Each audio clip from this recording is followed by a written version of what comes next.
I love Herefordshire and I love the area around here. I marvel at the countryside. Herefordshire has, first of all, topography. It's got hills, valleys, rivers, streams. We've got a patchwork of farmland. There is just so much here to see, and it is not massively populated. It is a joy to visit, a joy to walk in. Really is something to behold. So perfect for bringing up families, in my opinion.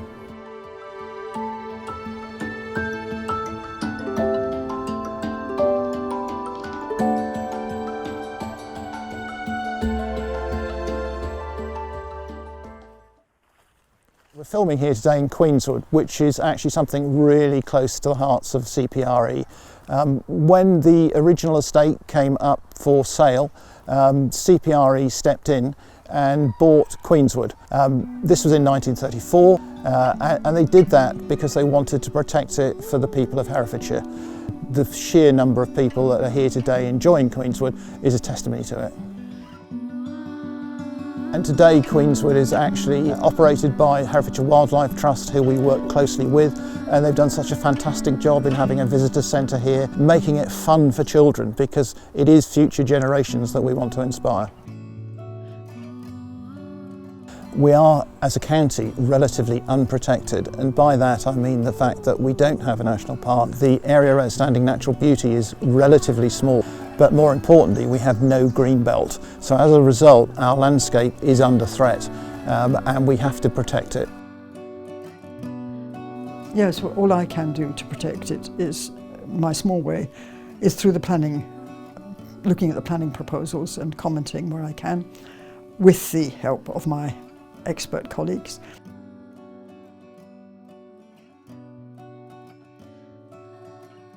Herefordshire Council publishes lists of applications every day. I look at the list every day, pick up the ones about intensive livestock units, either where they're new ones, mostly chickens.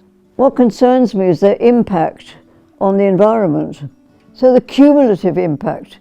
You have to look at the impact you're making in association with other things that might be making foul smells or emitting ammonia or poisoning the water or whatever. I look at the core strategy and I look at all the correspondence, and then if we think all of this merits our getting involved, we write.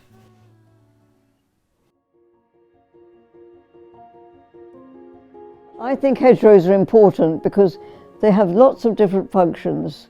I think they've been well described by a group I came across as linear forests. They provide food for birds, all sorts of insects. There's fungi, there's mosses, liverworts. So we should protect them, not chop them about and take them out. We've all witnessed too many hedgerows being taken out due to the way in which farming has developed, where farms have got bigger and bigger and bigger. They've bought up smaller farms, they then want bigger fields because they've got bigger machinery. And we can understand that, but only up to a point. Ancient hedgerows are even more important because once they're taken out, somebody said, well, they can be replaced. No, they can't. You can't replace a 100-year-old hedgerow with a few saplings that you've put in the ground today.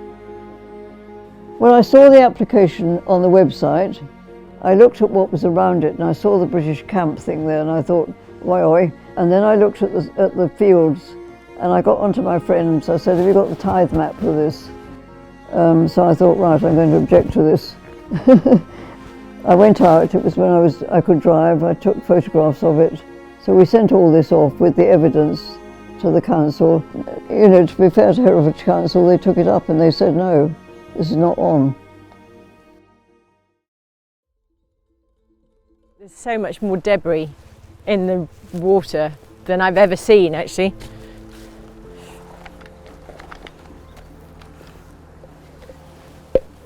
It's quite hard when it's this fast to actually get it to sink and get any water.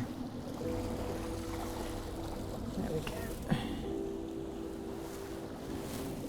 So we always used to swim at a point on the Wye, but we used to swim there and there were sand martins and it seemed quite fresh, and there were lots of swans, and in fact we've seen otters there as well.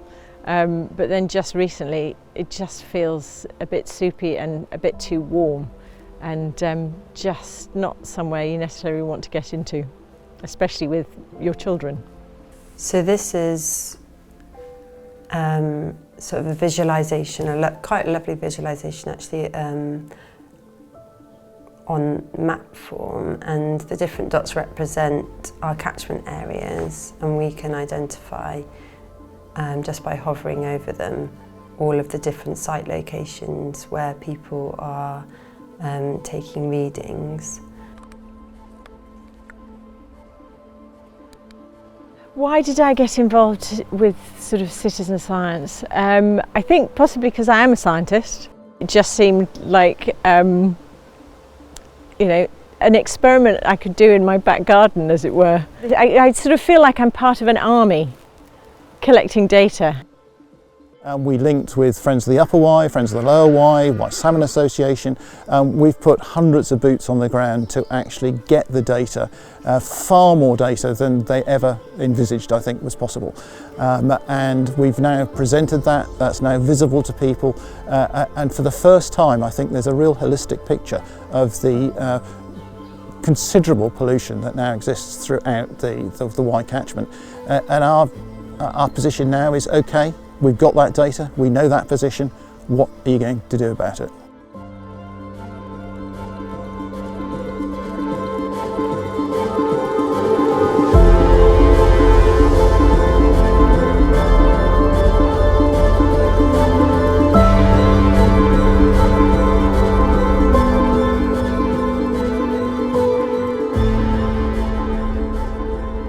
There's only two things that matter in life: children and the land. And I think that says it all. It's the future for the children, and the health of the land provides the future for the children, really, the children and the land.